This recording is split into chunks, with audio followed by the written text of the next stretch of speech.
বন্ধুরা, ব্রেকফাস্ট থালি নিয়ে চলে আসলাম সকাল সকাল অফিস যাওয়ার উদ্দেশ্যে।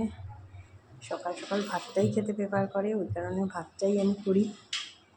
ছেলে আর আমি কিন্তু সবসময় ভাত খাই না, আমাদের দুজনের আবার অন্য কিছু করতে হয়, আমরা অন্য কিছু খাই। যেহেতু উনি ভাত খেতে পছন্দ করে তাই ভাতটাই করে দিই। ভাত, মাছ, আজকে পালং শাক হয়েছে।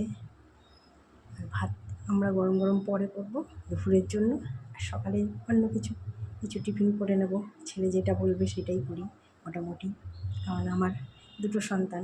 একজন তো অনেকটাই ২৫০০ কিলোমিটার দূরে রয়েছে, তো ওখানে কর্মসূত্রে আছে, সেই কারণে ওখানের খাবার খেতে হয়, মেসের খাবার, পিজির খাবার খেতে হয়। কিন্তু কিছু করার নেই, কারণ আমি তো আর চলে যেতে পারিনি আমার মেয়ের সঙ্গে। যদি যেতাম তাহলে রান্না করে দিতে পারতাম আমার মেয়েকে।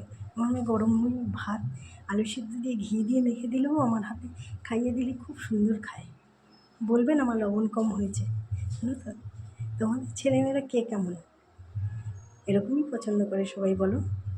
আমার আমার ছেলে মেয়ে কিন্তু এতটাই আমাকে সত্যি ভালোবাসে, আর এরা আমার জন্য এত যত্ন করে, সে জানি না ঈশ্বর আমাকে কি সত্যিকারের ভালো সন্তান দুটো দিয়েছে।